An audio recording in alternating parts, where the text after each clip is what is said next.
안녕하세요. 맘마미아2는 매우 유감스럽게도 하필이면 유니버설 픽처스의 영화라 여기에 예고편을 보여드릴 수가 없습니다. 진짜 안타깝네요. 자세한 내용은 영상 설명란을 참고해 주시고요. 아시다시피 지금은 제가 트와이스와 레드벨벳 등의 아이돌에게 미쳐있지만 몇 년 전만 해도 음반 수집이 취미였습니다. LP와 카세트 테이프를 제외하고 CD만 최소 1000장 이상 모았었죠. 서울로 오면서 눈물을 머금고 처분했는데 그 전까진 영화를 볼 때처럼 장르와 국적을 가리지 않고 음악이란 음악은 닥치는 대로 다 들었습니다. 덕분에 수없이 많은 뮤지션의 음악을 접했으나 제게 있어 이 세상 최고의 멜로디 메이커는 단연코 아바입니다. 저보다 한참 윗세대의 음악임에도 불구하고 영혼을 앗아갈 정도로 매력적인 멜로디를 들으면 반하지 않을 수 없는 그룹이죠. 제가 스웨덴까지 여행을 갔던 것도 순전히 아바 때문이었습니다. 이 얘기를 왜 하냐고요? 제가 극히 드물게도 뮤지컬 영화인 맘마미아 1편을 재밌게 볼 수 있었던 게 다 아바의 공이거든요. 그렇기 때문에 이 영화도 목에 칼이 들어오지 않는 다음에는 어차피 볼 거라서 아무런 정보 없이 예고편조차 안 보고 갔었는데 참 메릴 스트립이 안 나오더군요. 알고 보니 기본 설정 자체가 메릴 스트립이 연기한 도나가 죽고 아만다 사이프리드가 연기한 도나의 딸인 소피가 호텔을 운영한다는 겁니다. 대신에 신데렐라 실사 영화에서 주연을 맡았던 릴리 제임스가 젊은 시절의 도나를 연기합니다. 그러니까 이 영화는 도나가 1편 이전에 어떤 과정을 거쳐서 이 섬에 정착하고 딸을 낳게 된 건지를 현재와 교차하면서 보여줍니다. 일종의 프리퀄이라고 할 수 있겠지만 전 그게 마음에 안 들었습니다. 메릴 스트립의 연기를 볼 수 없다는 게 무지 아쉬웠거든요. 그렇게 맘마미아2의 첫인상은 섭섭하게 그지없었는데 막상 아바의 음악이 나오기 시작하자마자 What the hell! 뭐 어때 아반데! 1편을 볼 때와 똑같이 모든 실망과 아쉬움을 뒤로하고 완전히 푹 빠졌습니다. 설사 절 보고 아바 빠돌이라서 재밌게 본 거라고 욕해도 기꺼이 인정할 수 있을 정도로 아주 즐거웠습니다. 아닌 게 아니라 1편에 비하면 2편은 부족한 부분이 확연하게 눈에 띄는 건 사실입니다.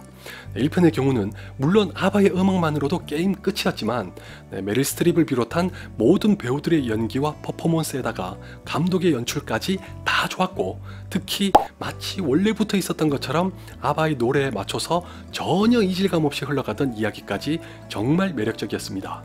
어떻게 그리도 잘 끼워 넣었을까 싶을 정도로 노래와 이야기가 혼연일체를 이루면서 자연스레 합일화가 됐었죠. 반면에 맘마미아2의 각본은 그런 게 좀 부족합니다. 억지로 짜맞추려다 보니 삐걱대는 부분이 덜어 있었고, 과거와 현재를 오가는 건 능숙하게 연결하면서도 정작 주가 되는 도나의 이야기가 부실하다는 인상을 대번에 받기도 했었는데 말씀드렸다시피 아바의 노래가 나오면 그딴 거 다 필요 없습니다.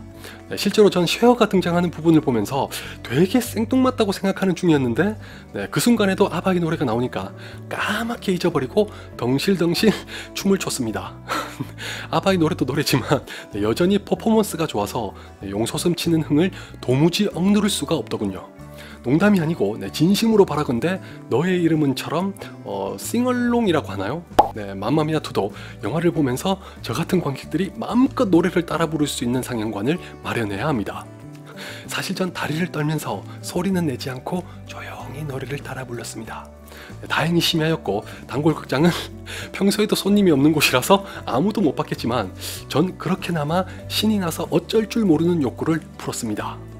한 가지 신기했던 건 도나와 친구들의 젊은 시절을 연기하는 배우들이나 제가 좋아하는 아만다 사이프리드까지 나옴에도 불구하고 중년의 배우들이 나와서 노래하는 장면이 훨씬 매력적이었다는 겁니다. 1편의 영향인지 연기력의 차이인지는 모르겠으나 중년 배우들의 분량이 많지 않은데도 유독 더 짙은 인상을 남기더군요. 어쩌면 1편이 그랬던 것처럼 영화 자체가 중년에 대한 이야기를 다루고 있어서 그런 걸 수도 있지 않을까 하는데 예고편만 봐도 눈치챌 수 있다시피 맘마미아2도 결국 우리 어머니들의 삶에 대해 얘기합니다. 전 이게 참 좋았습니다. 비록 앞에서 말씀드렸던 것처럼 도나의 젊은 시절에 대한 이야기는 아쉬웠지만 후반부는 굉장히 감동적으로 다가와서 어머니와 딸이 함께 보시길 강추합니다. 그리고 이 영화를 보신 후에 만약 똑같은 내용을 가진 한국 영화가 나온다면 어떻게 바뀔지 한번 상상해 보시면 제가 왜 요즘 들어 한국 영화를 두고 유교와 꼰대가 어쩌고 저쩌고 했던 건지 10분 이해하실 거라고 생각합니다. 결론과 주제는 같아도 이렇게까지 다른 영화를 만들 수도 있다는 걸 제발 좀 배웠으면 좋겠습니다. 방금 어머니와 딸이 함께 보시길 강추한다고 했지만 아버지와 아들, 아버지와 딸, 어머니와 아들이 함께 보셔도 당연히 좋습니다. 할아버지와 할머니도 마찬가지고요. 특히 조부모님과 부모님께서 아바를 아시거나 좋아하신다면 마침 내일 공휴일이니까 꼭 함께 보시기 바랍니다. 효도라는 게 별게 아니거든요. 평소에 이런 영화 한 편 같이 보는 것도 부모님들한테는 얼마나 큰 기쁨인데요. 저처럼 모든 시간이 다 지나간 후에 아무짝에도 쓸모없는 후회를 하지 마시고 여러분은 부디 소소한 행복을 함께 누리는 특권을 놓치지 않으셨으면 합니다. 너무 이렇게 막 적극적으로 추천해서 광고로 오해하실 수도 있지만 아닙니다. 오히려 진짜 광고였으면 전 이렇게까지 뻔뻔하게 말하지 못합니다. 진심으로 제가 아바를 좋아하는 만큼 재밌었던 영화라서 강추합니다. 아울러 전 1편을 봤을 때처럼 이번에도 제3 결심했습니다. 반드시 아바를 좋아하는 사람과 결혼하겠다고. 아무튼 결론은 아바 짱!